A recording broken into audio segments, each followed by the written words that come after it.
So Kamala Harris finally sat down and did an interview all by herself like a big girl. But once she opened her mouth, unfortunately for her, we were immediately reminded why Tim Walz had to sit beside her in the first interview. I know that some of you might have been expecting some riveting policy discussion about the specifics of her plans to save America's economy and guide us on a path forward in the international community. And if that's what you were actually expecting, then don't watch the interview because you're going to be very disappointed. And don't take my word for it. Stephanie Ruhle, the journalist who conducted the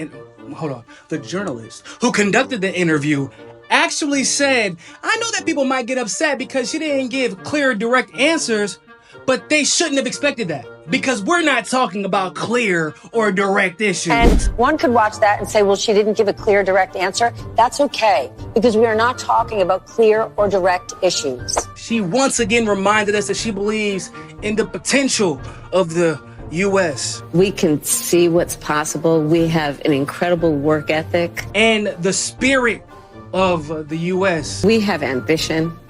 We have aspirations. We have dreams. And the inspiration of the U.S. We have to guard that spirit. Let it always inspire us. Let it always be the source of our optimism, which is that spirit that is so uniquely American. But not to worry, because it sounded like she played words with friends before the interview in order to sound presidential. And looking holistically at the connection between that and housing. And looking holistically at the incentives we in the federal government can create for local and state governments to actually engage in planning in a holistic manner that includes prioritizing affordable housing. Holistically.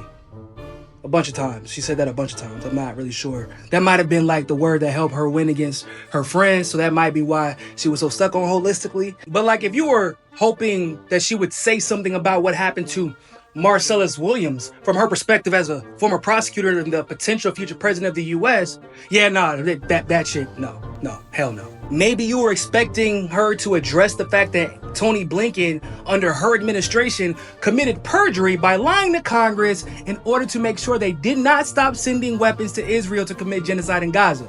That didn't get discussed either, It's like Stephanie Ruhle said, they didn't talk about specifics because they don't care about specifics, because Kamala doesn't know any specifics about how to save the country, because it's probably not even her job to know specifics, because she ain't gonna be running the country even if she does win. But I can specifically tell you that I'ma specifically not vote for her because she is specifically trash, and I'm specifically over the duopoly, the Democrats and the Republicans and all their bullshit, honestly. And she can specifically stick that in whatever specific pipe she wants to and smoke it, while she's listening to Tupac and Snoop Dogg in her college dorm room.